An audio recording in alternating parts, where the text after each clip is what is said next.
समाज में छुआछूत को, बीमारी को मिटाने के लिए चलिए उठाते हैं कदम।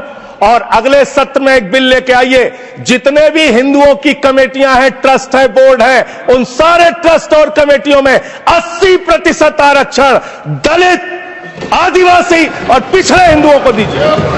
आप तो वो लोग हैं जिन्होंने प्रभु श्री राम के मंदिर में भी घोटाला किया। मान्यवर, प्रभु श्री राम के मंदिर के जमीन में घोटाला किया। आपको लोकसभा के चुनाव में मात्र 36% वोट मिला है। इस देश की 64% आबादी आज भी आपके खिलाफ है, आज भी आपके खिलाफ खड़ी है। देखो, मुसलमानों को ठीक कर रहा हूं, दूसरी तरफ महंगाई बढ़ रही है, नुकसान हिंदुओं का। 94 लाख करोड़ रुपए शेयर बाजार में डूब रहा है, नुकसान हिंदुओं का। ट्रिब्यूनल के लिए आप कह रहे हैं उसको अपील नहीं की जा सकती। हाई कोर्ट का फैसला ट्रिब्यूनल के फैसले के खिलाफ आया है, सुप्रीम कोर्ट का फैसला ट्रिब्यूनल के फैसले के खिलाफ आया है। आपने कहा 5 साल का प्रैक्टिसिंग मुस्लिम होना चाहिए। कैसे प्रैक्टिसिंग मुस्लिम तय करेंगे सर? आप क्या मुसलमानों के घर में सीसीटीवी का कैमरा लगाएंगे? कौन नमाज पढ़ रहा है, कौन नमाज नहीं पढ़ रहा है, कौन मुसलमान है, कौन मुसलमान नहीं है? आपने मान्यवर ऐसे ऐसे प्रावधान इसमें रखे हैं जो बड़े अजीब हैं, जो अपने आप में ये बताते हैं कि आपकी मंशा सिर्फ देश में झगड़ा कराने की है, नफरत फैलाने की है, फसाद कराने की है। आपकी मंशा कहीं भी मुसलमानों का या किसी वर्ग का भला करने की नहीं है।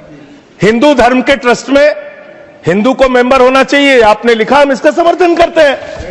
लेकिन आप दूसरे धर्मों के ऊपर कह रहे हैं। कल को आप गुरुद्वारा कमेटियों में कहेंगे सिख नहीं, दूसरे धर्म के लोग इसमें आएंगे। कल को आप जैन कमेटियों में घुसड़ेंगे, बौद्धों की कमेटियों में घुसड़ेंगे। ये बात गलत है। पूरी सरकार में एक मंत्री आपका मुसलमान नहीं है। आप मुसलमानों का भला कर रहे हैं। 2 नेता अपने घरों में आपने बैठा दिया, मुख्तार अब्बास नकवी, शाहनवाज हुसैन, दोनों की राजनीति आपने खत्म कर दी, क्योंकि नंबर सबका आएगा। और आज वक्फ की संपत्तियां कब्जा करके आप अपने दोस्तों को देंगे, कल गुरुद्वारे की संपत्तियां कब्जा करके आप अपने दोस्तों को देंगे, फिर चर्चों की संपत्तियां कब्जा करके आप अपने दोस्तों को देंगे, फिर बौद्धों की संपत्तियां कब्जा करके आप अपने दोस्तों को देंगे, फिर जैनों की संपत्तियां कब्जा करके आप अपने दोस्तों को देंगे, फिर मंदिरों की जमीनें कब्जा करके आप अपने दोस्तों को देंगे। सच्चर कमेटी की रिपोर्ट की बात कही गई और कहा गया 12,000 करोड़ की आमदनी हो सकती थी। एक सुझाव मैं पूरे सदन की तरफ से इस सरकार को देना चाहता हूं। 12,000 करोड़ की आमदनी की चिंता है वक्फ की, करोड़ों मुसलमानों की चिंता है आपको। एक अपने दोस्त को पकड़ के लाइए, नीरव मोदी को 20,000 करोड़ वसूलिए, 12,000 करोड़ वक्फ को दीजिए, 8,000 करोड़ अपने पास रखिए। न मेरा है न तेरा है, ये हिंदुस्तान सबका है। नहीं समझी गई ये बात तो नुकसान सबका है। न तेरा है न मेरा है, ये हिंदुस्तान सबका है। नहीं समझी गई ये बात तो नुकसान सबका है। जो आकर मिल गई इसमें वो दिखलाई नहीं देती, जो नदियां मिल गई इसमें वो दिखलाई नहीं देती। महासागर बनाने में मगर एहसान सबका है, महासागर बनाने में मगर एहसान सबका है।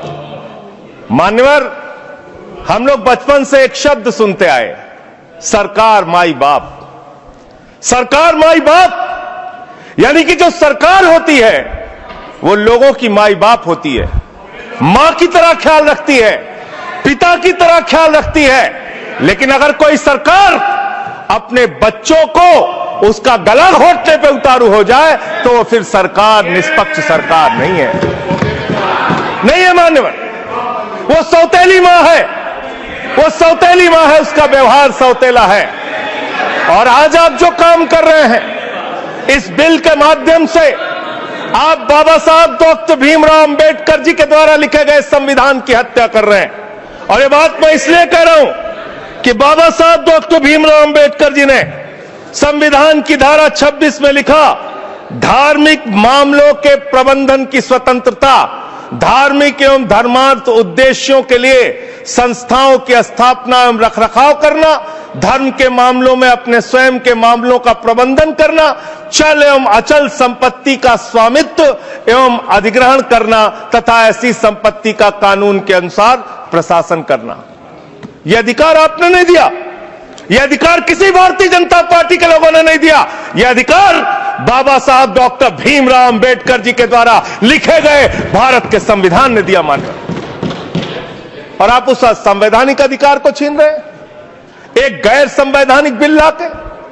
क्या क्या लिखा इस कानून के अंदर आपने, किस तरीके से आपने इस संविधान की हत्या करने का काम किया। आप बड़ी बड़ी बातें कर रहे हैं। यह सरकार कह रही है कि ये कानून हम मुसलमानों के भले के लिए आ रहे हैं। जब मैं आपसे सुनता हूं तो मुझे लगता है कपिल शर्मा कॉमेडी सर्कस में बोल रहा है। आप मुसलमानों का भला कर रहे हैं, आप मुसलमानों का भला कर रहे हैं।